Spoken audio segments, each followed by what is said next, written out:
Okay, in assignment AH2, which is also non-calculator, usual instructions there. So question 1, there's that AB, CD and YZ are all straight lines and all angles are in degrees. So we've got show that AB and CD are parallel. Okay, so they look parallel, but that's not good enough. We've got to prove it. So how can we do this? AB is a straight line, and we do know that angles on a straight line add up to 180. So I can write that down first of all, that those two angles, x plus 5 plus 2x plus 80, 2x plus 10 equals 180 degrees. Now I can simplify, I can give the reason first of all. AB is a straight line.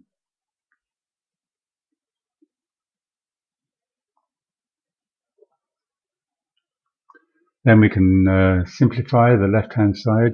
We get 3x plus 15 equals 180, which we can then solve for x.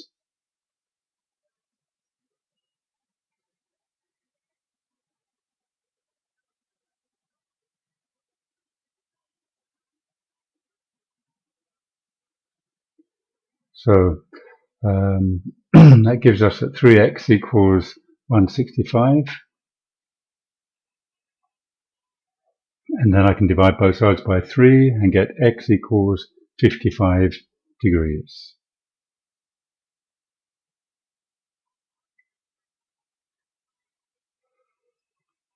So I've used it there. Now I need to look at the second piece of information. I'll call that P and Q.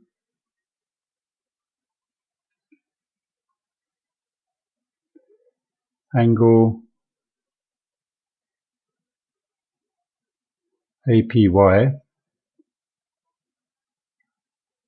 the one at the top there, is equal to 55 plus 5, which is 60 degrees.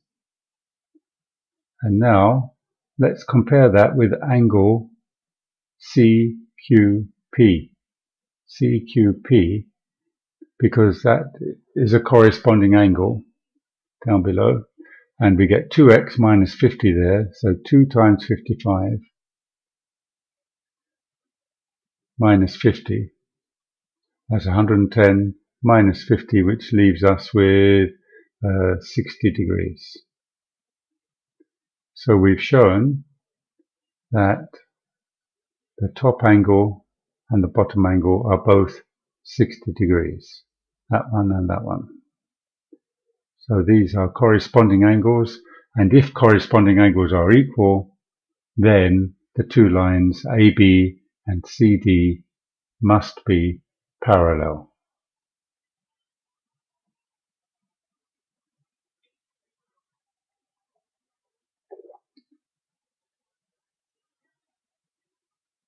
That's wrong. It's not alternate angles, it's corresponding angles. Corresponding angles are equal, so AB and CD are parallel. So it's not alternate, it's corresponding angles. Question 2 says, to complete a task in 12 days, a company needs 5 people each working 8 hours a day. Now the company has decided to have 6 people each working for 5 hours a day. Assume that each person works at the same rate. How many days will the task need to complete? Oh, missing there. You must show your working, as usual. Now what we deal with here, we've got men and we've got, or people, and days and hours. So we work in what we call man hours. It's because the task needs so many man hours, so many men working for so many hours. So 12 days times 5 people and working for 8 hours each comes to 480 man hours. It's like one man working for 480 hours or 480 men working for 1 hour. It's a combination of men and hours. Then it decides to have 6 people working for 5 hours per day each, but we don't know how many days. So let's just call it D days. The number of days we don't know. But we can put these two expressions equal to each other. So 30 times D must equal the 480 that you did it the first time. Or D equals 480 divided by 30. 480 divided by 30, which leads us to 16. So 16 days is how long it would take 6 people working for 5 hours each, assuming, because there is an assumption in this question, if you go back to the question there, assume that each person works at the same rate. So we are assuming that everybody works at the same rate. So if, for example, some people worked more slowly, then the job would take longer.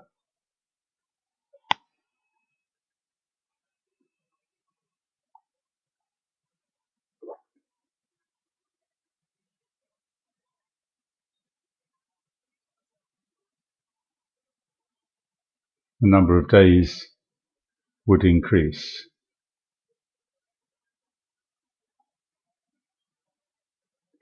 And if some people work faster, then obviously the number of days would decrease.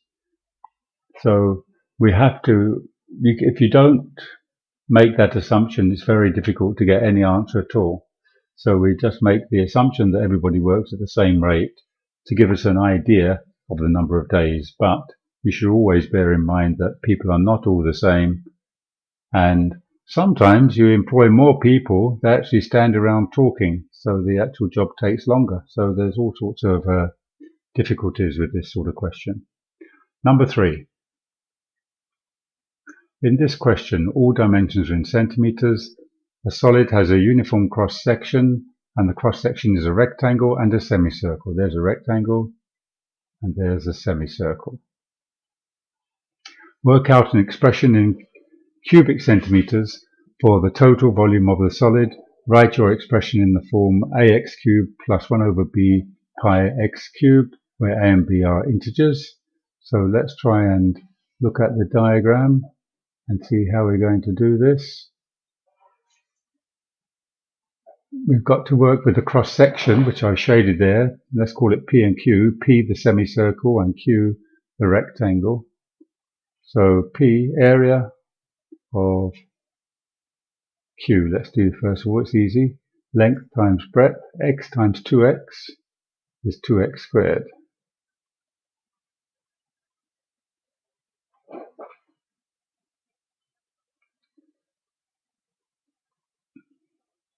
And the area of P, that's a half of a circle, so it's a half of pi r squared. A half pi r squared. Now r, what is r? Let's look at the semicircle from the center to the circumference. That is a half of that x, so it's a half x. The radius, so it's a half x squared of pi r squared. So we work that out. We've got a half times pi, then a half x times a half x is a quarter x squared.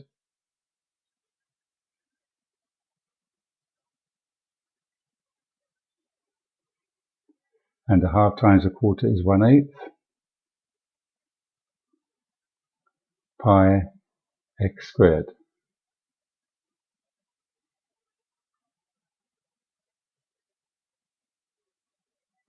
So we've got the area of P and the area of Q. So the volume we just get by taking the total area, P and Q together, which is 2x squared plus the area of P, I said was 1/8 pi x squared, all multiplied by the depth of the prism, of the solid, which in this case is 2x. So times 2x, in other words, 2x times 2x squared is 4x cubed, the first term, cubed that should be, plus 1/8 pi times 2x. So the 2 and the 8 gives you a quarter pi, and then x squared times x will give you x cubed. I'll just correct that other one, that first term. That should be x cubed there. And so we've now got it in the form that they asked us, something times x cubed and a fraction times pi times x cubed. That's exactly what we've got. Question 4, show that tan 60 plus 2 sine 60 can be written in the form of square root of k, where k is an integer. You have to think of an equilateral triangle here, maybe of side 2. That's how I remember it, 2, 2, 2, all the way around, because then if you drop a perpendicular by symmetry, there must be 1, 1, and that's a right angle. And so we can get the third side of that right angled triangle to be root 3, and we can now work out tan 60. Thinking of SOHCAHTOA, it's going to be tangent equals opposite over adjacent, root 3 over 1, which equals root 3. And the other thing in our expression is sine 60 we need to look at. Sine 60 in the triangle equals opposite over hypotenuse, root 3 over 2. But the expression is talking about 2 sine 60. So we've got to multiply that by 2. So 2 sine 60 is equal to 2 times root 3 over 2, which is just root 3. So now it says add those two together. That's tan 60, which is plus 2 sine 60, equals root 3 for tan 60 and root 3 for 2 sine 60. Root 3 plus root 3, which is 2 root 3. But the question says it's got to be of the form square root of a number. So there should be nothing outside the square root sign. So that 2 outside the square root sign becomes 4 inside the square root sign. So square root of 4 times 3, which is square root of 12. Square root of 4 times 3, which is the square root of 12. So we've got it in the form that they asked for. That is in the form of square root of k. Number 5, to become a qualified driver, Grace has to take her driving test.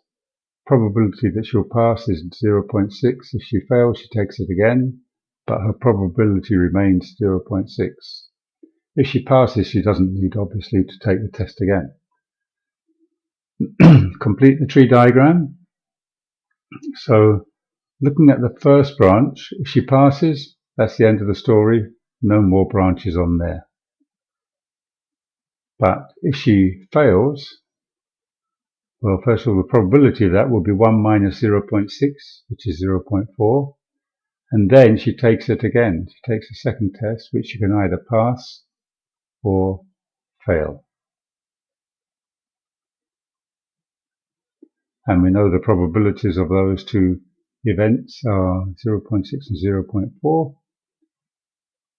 If she passes, that's fine. That's the end of her efforts, because she's got her license now. But if she fails, she can take the test a third time, which she can pass or fail with a 0.6 or 0.4.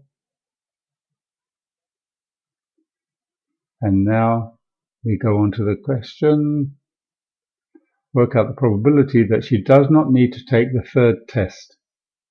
So if she does not need to take the third test, that means that she's not going to get as far as the third test. She manages to pass on either the first test or the second test.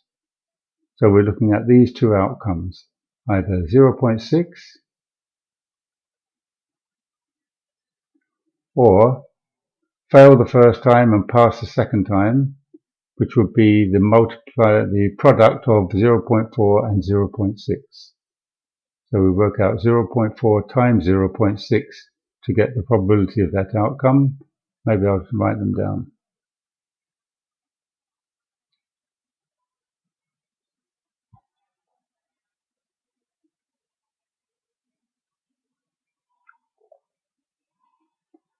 Probability of passing test 1, we've seen, was 0.6.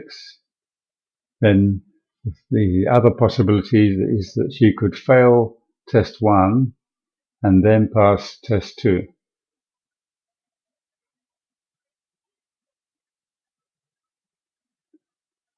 Which we saw on the tree diagram was 0.6 times 0.4. We'll just check that. 0.4 times 0.6. So 0.4 times 0.6, which comes to 0.24. So either of those outcomes, she can either pass the first test or she can fail first time and pass second time, but at least she passes without needing to take the third test. So passing test 1 or test 2, probability will be 0.6 plus 0.24.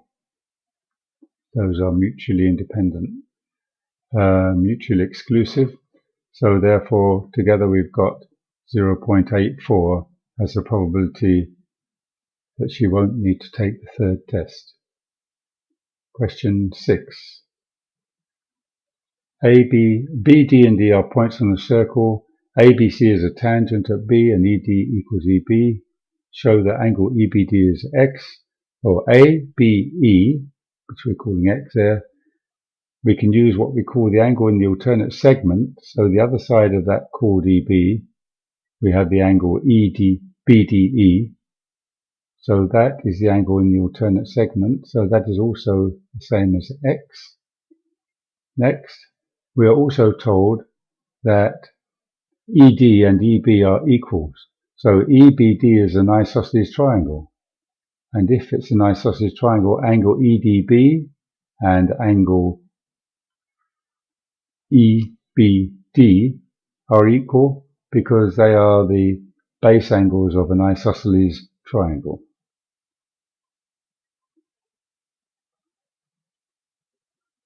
So BDE and EBD are the same, so therefore angle EBD must also be X. The three angles are X.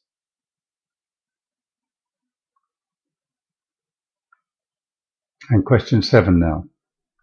So as George is solving a problem, he's trying to go from a large cube to a small cube. Half is the scale factor, but then if the scale factor is a half, the area scale factor, we have to square that to get a quarter. So now, let's see, George says 120, then it says that he halves the surface area, so that was a mistake of his. But I'll write it in anyway to see what he does. Then he found the square root of his answer, then divided by 6,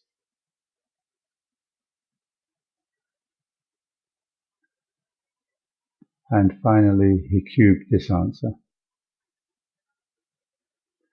Now, in fact what he should have done, the correct way, starting with 120, as we say, the scale factor for the areas is a quarter. So if he wants to get the total surface area of the small cube, he's got to multiply by 1/4.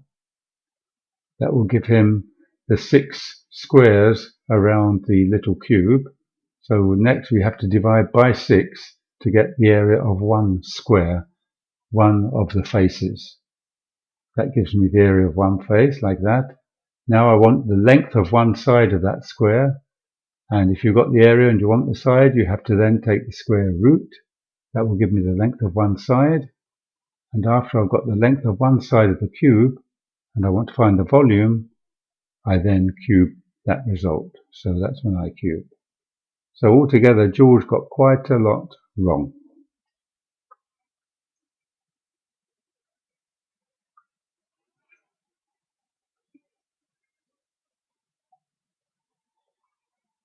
He used a half instead of a quarter for the area scale factor. And he also got the wrong order of operations. So he got most of it wrong.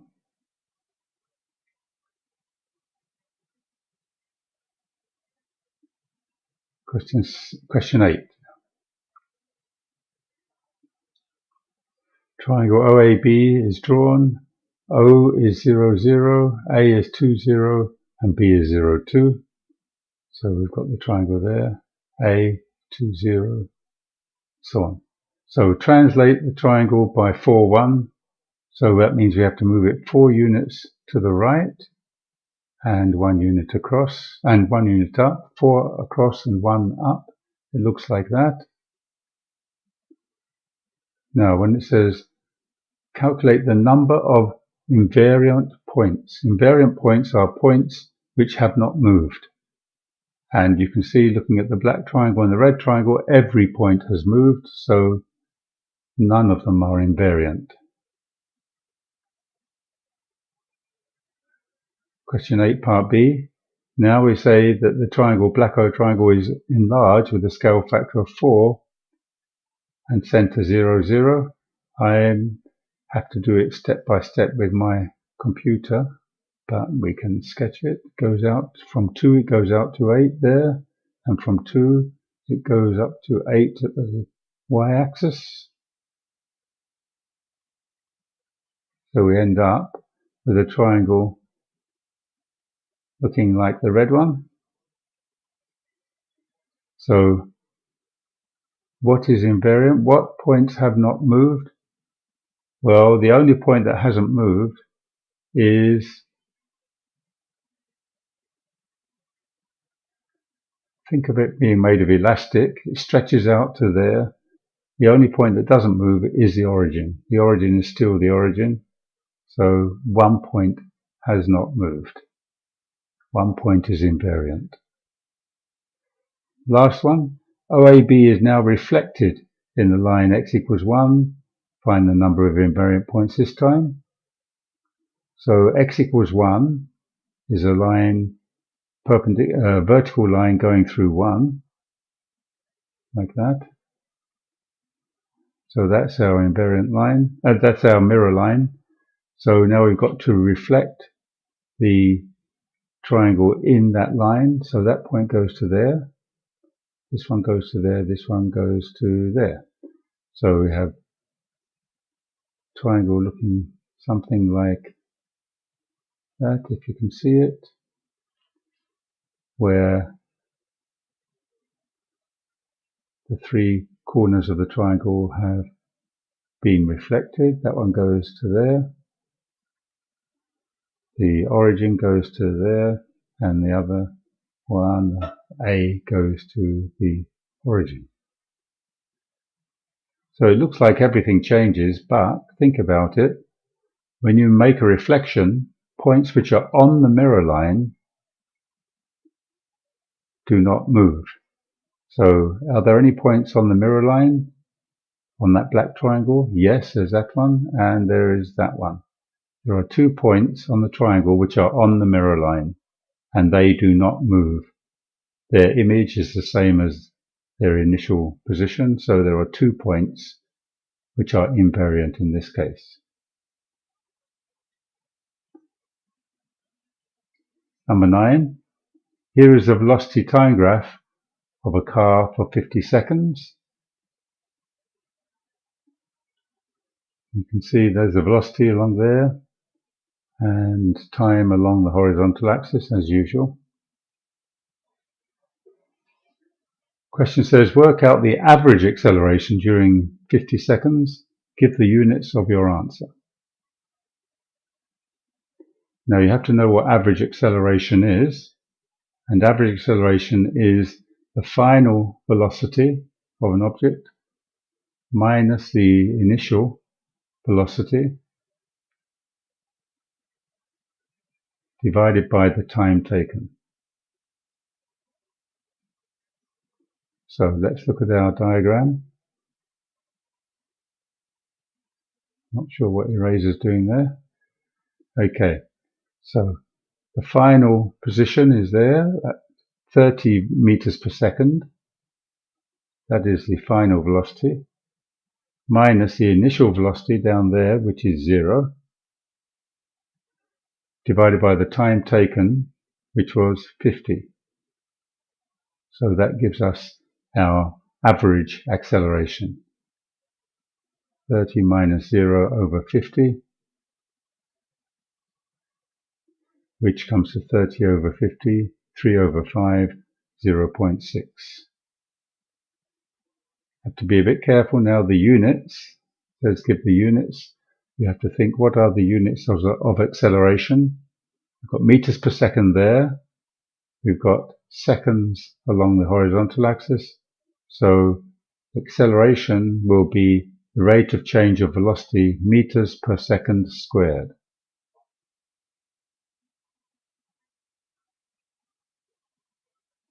Part B, estimate the time during the 50 seconds when the instantaneous acceleration is equal to the average acceleration. I'll show you working. So,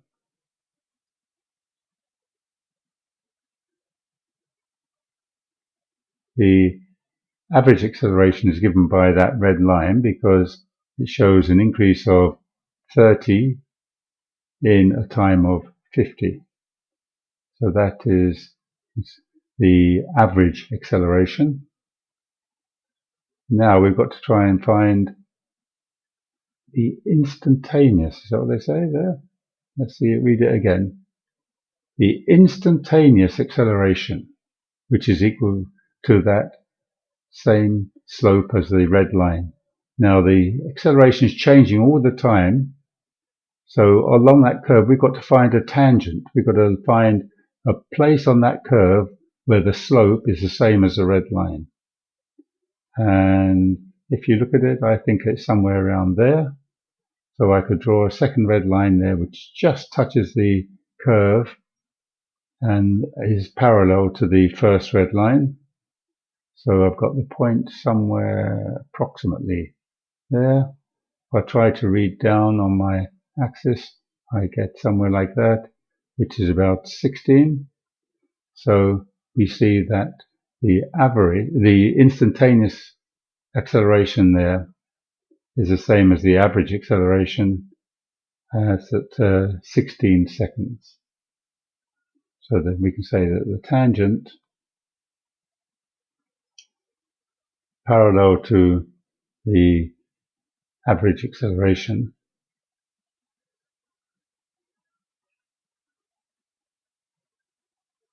is at time equals 16 seconds.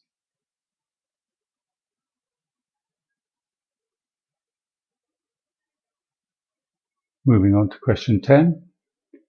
F of x equals 4x plus c, g of x equals cx plus 3, fg of x equals 8x plus d. These are questions about composite functions. Fg of x means that you have the function f acting on the output from g. So we have the function f acting on the output of g, I know, is cx plus 3.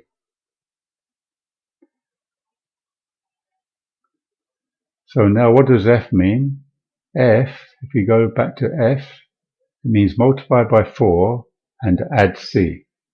So take the input, multiply it by 4 and add C. So I've got those things in the brackets there. That is my input now. So I've got to multiply that input by 4. So 4 times Cx plus 3. But then I also have to add C at the end.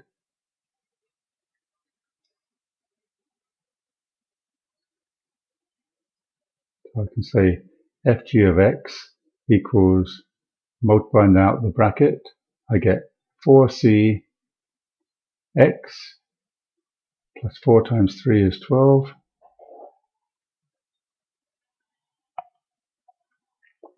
Plus the remaining C there.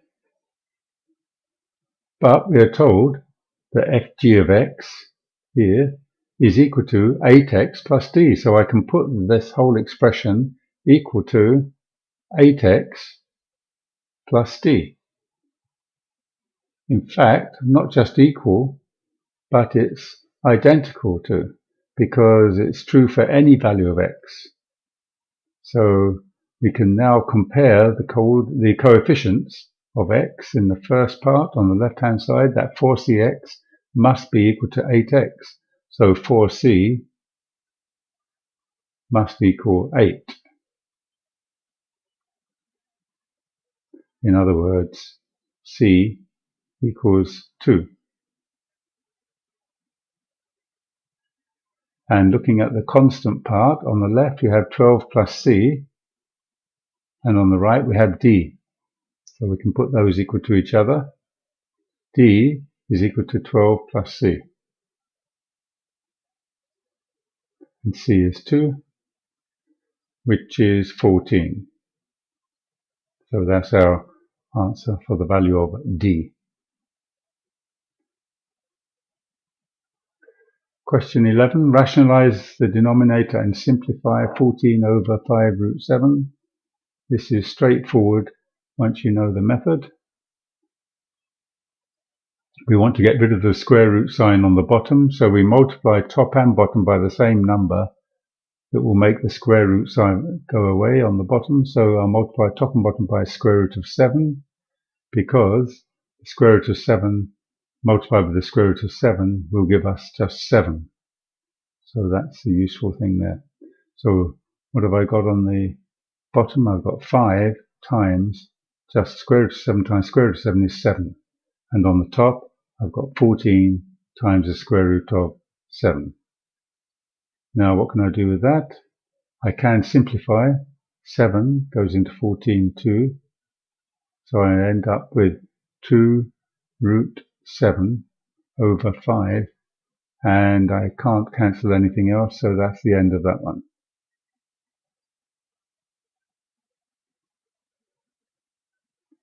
Question 12. Convert 0.135 recurring to a fraction in its lowest terms. You've got to understand what those dots mean. I'm going to let x equal that number. So 0.135. Now 35 recurring, what that means is 0.1, that's still the same, but then 35 keep on repeating. 35, 35, 35 and so on.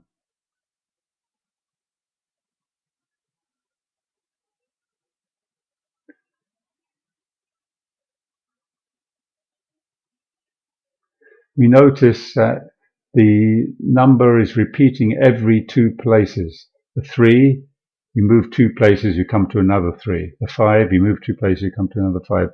So it's to do with 2 places of decimals, so let's multiply by 100 and see what happens. If I multiply x by 100 here, 100 times this, move the point 2 places, I get 13 on the left side of the point. And then I would get 5, 3, 5, 5, 3, 5, 3, 5, and carry on and so on. And if you look at this now, the 3s and the 5s coincide. So what I need to do is subtract the top value from the bottom value. 100x minus x is 99x, but let's see what I get here. Those 3 5s, they all disappeared. 0, 0, 0, 0. So I'm just left with 1 from 5 is 4, so it's 13.4. So 99x equals 13.4, or x equals 13.4 over 99. Now that's not really a nice fraction. Fractions should not have decimals in them. So when they say a fraction in its lowest terms, you want to get rid of that decimal point. Let's multiply top and bottom by 100, 134, by 10, 134 over 990, and I can still cancel by 2. If I cancel by 2, 2 into 134 is 67 over 495, I think.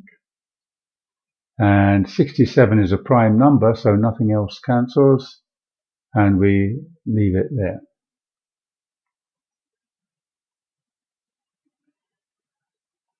And number 13. Diagram shows a circle. X squared plus y squared equals 26, which means everywhere on that circle, the x coordinate squared plus the y coordinate squared come to 26. P is on the circle and has a coordinate of x coordinate of 1.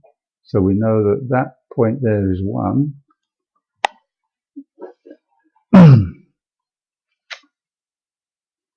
So let's maybe first of all work out what is the y coordinate of P. So we can say at P,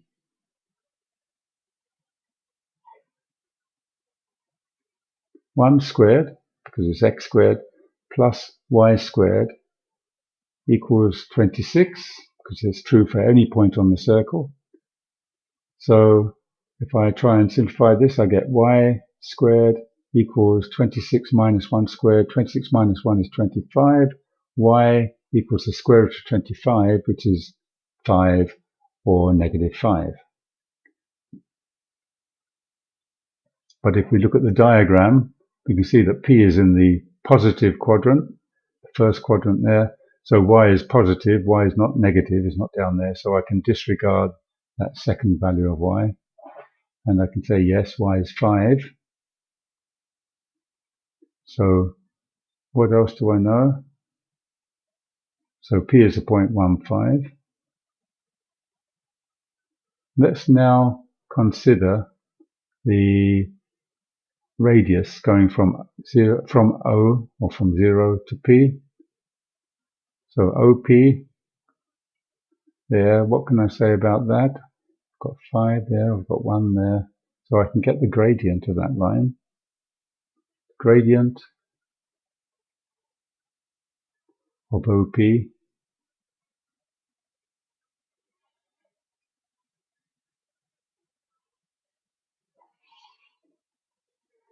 equals 5 over 1 equals 5. Why do I worry about that? Well, because there is a special relationship between lines which are perpendicular to each other, they have a right angle between them. There is a relationship on their gradients. We can say that since OP and PQ are perpendicular, the gradient of gradient of PQ is minus 1 divided by the gradient of OP. That is a relationship between two parallel lines. The gradient of one is minus 1 over the gradient of the other one. So we know that OP is 5, so therefore the gradient of PQ is minus 1 over 5. Okay, and we also know that P has the coordinates 1, 5. So it means I've got the gradient of PQ and I've got 1 point on it, 1, 5. So from that we can find the equation of PQ.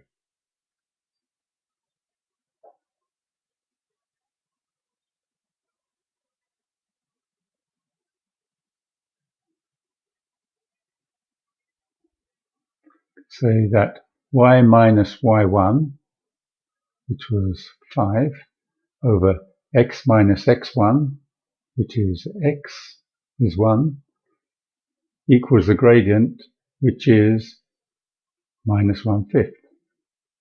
So all I have to do is to rearrange this,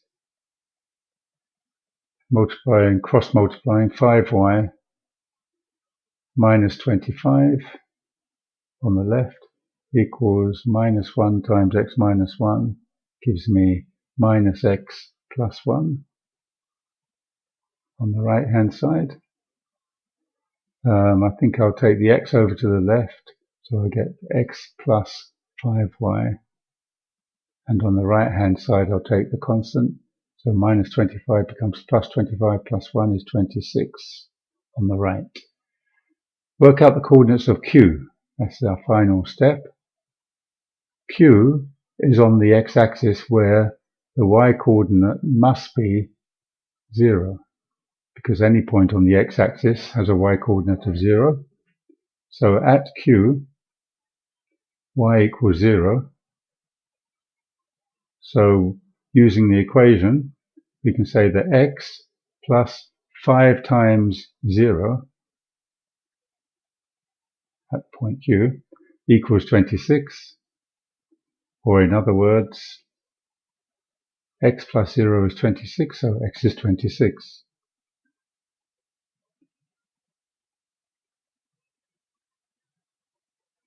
And work out says the coordinates of Q, so we can just write those down now. The coordinates of Q are the x coordinate is 26 and the y coordinate is 0.